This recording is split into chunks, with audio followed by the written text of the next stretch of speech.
अस्सलाम वालेकुम। आज हम डिस्कस करेंगे पैराडाइन ऑफ नाइटिंगेल्स इन्वायरमेंटल थ्योरी। हमने इस थ्योरी का जो मेन कॉन्सेप्ट है उसको पार्ट वन में डिस्कस कर लिया था और उसमें हमारे पास 10 कंपोनेंट्स है जिसको हमने डिस्कस किया था।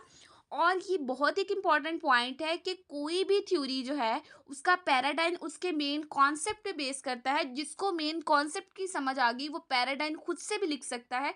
और ये एक बहुत इम्पॉर्टेंट जो है एग्जामिनर का एग्जाम पॉइंट ऑफ व्यू से क्वेश्चन है। बेसिकली एग्जाम में दो ही चीज़ें मेनली पूछी जाती हैं, या तो आपसे मेन कॉन्सेप्ट पूछा जाता है उस थ्योरी का, या आपसे पैराडाइम पूछा जाता है। इसके अलावा थ्योरी में से अगर उसकी हम स्ट्रेंथ की बात करते हैं या फिर उसके अंदर जो आपके करेक्टरिस्टिक्स हैं थ्योरी के, या नर्सिंग प्रोसेस है, ये बहुत रेयर है और आज तक नहीं देखा गया कि ये कभी भी किसी भी एग्जाम में आया हो क्वेश्चन। सो आपने इन दो चीज़ों को, मेन कॉन्सेप्ट को और पैराडाइम को, हर एक थ्योरी के बहुत अच्छे से करना है। लेकिन कुछ थ्योरीज हैं जो बहुत इंपॉर्टेंट है, जिसमें ये नाइटिंगेल्स थ्योरी है और जो हमारी शुरू की 10 की थ्योरी है वो बहुत इंपॉर्टेंट है। सो अब हम डिस्कस करते हैं पैराडाइम को। पैराडाइम में बेसिकली हमारे पास 4 कंपोनेंट्स हैं जिनको हम डिस्कस करेंगे। पहला जो हमारा कंपोनेंट है वो ह्यूमन बीइंग है। ह्यूमन बीइंग की कोई स्पेसिफिक डेफिनेशन नहीं दी गई इस थ्योरी के अंदर। ह्यूमन बीइंग को कोई स्पेसिफिकली डिफाइन नहीं किया गया। ह्यूमन बीइंग को इस तरीके से डिफाइन किया गया है कि there is a relationship of environment on human being. Environment का एक इम्पैक्ट है ह्यूमन बीइंग पे।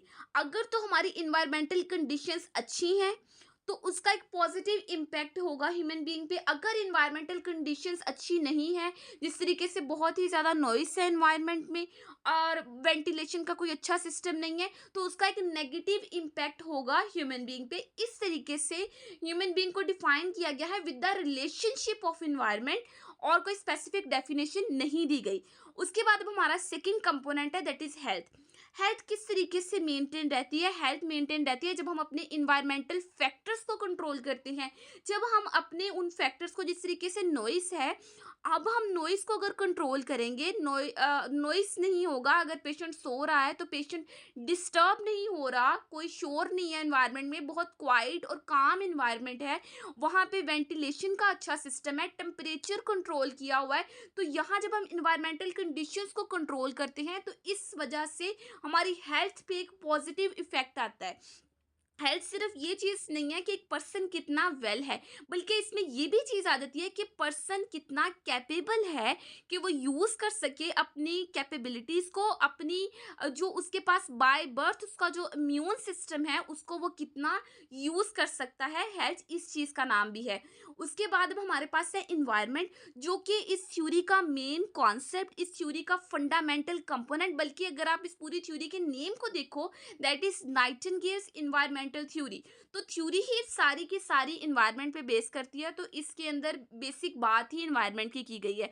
जिस तरह कि हमने कहा जी, आपके घर के अंदर का इन्वायरमेंट जितना साफ होना चाहिए, आपके घर के बाहर भी सफाई का निज़ाम अच्छा होना चाहिए। आपके सनलाइट एक्सपोजर बहुत इंपॉर्टेंट है, वेंटिलेशन बहुत इंपॉर्टेंट है, नॉइस कंट्रोल बहुत इंपॉर्टेंट है। तो देखो वो सारे ये इन्वायरमेंटल फैक्टर्स की बात करता है। इस पूरी थ्योरी में बात ही इन फैक्टर्स की गई है। हर एक एक्सटर्नल कंडीशन जो है उसका एक इम्पैक्ट है, उसका एक इफेक्ट है ह्यूमन की डेवलपमेंट पे। और इसके साथ साथ इन्वायरमेंट में सिर्फ ये चीज़ें नहीं आ जाती, बल्कि एक और चीज़ बहुत इंपॉर्टेंट है कि पेशेंट जिस इन्वायरमेंट में है, नर्स उसके साथ किस तरीके से इंटरेक्ट कर रही है, नर्स वर्बली या नॉन वर्बली किस तरीके से उस पेशेंट के साथ इंटरेक्ट कर रही है, किस तरीके से उसके साथ बिहेव कर रही है, ये भी बहुत मैटर करता है। और इसके अंदर एक और चीज़ है कि उस इन्वायरमेंट में जो पेशेंट है उसके कौन सी डाइट दी जा रही है, उसको न्यूट्रिशन किस तरीके की दी जा रही है। मतलब बल्क में फूड ना दिया जाए, बल्कि स्मॉल क्वांटिटी में विद सेवरल इंटरवल्स जो है पेशेंट को फूड दिया जाए। उसके बाद हमारे पास है कि अगर हमारी इन्वायरमेंटल कंडीशंस पुअर होंगी तो उसकी वजह से हेल्थ भी पुअर हो जाएगी।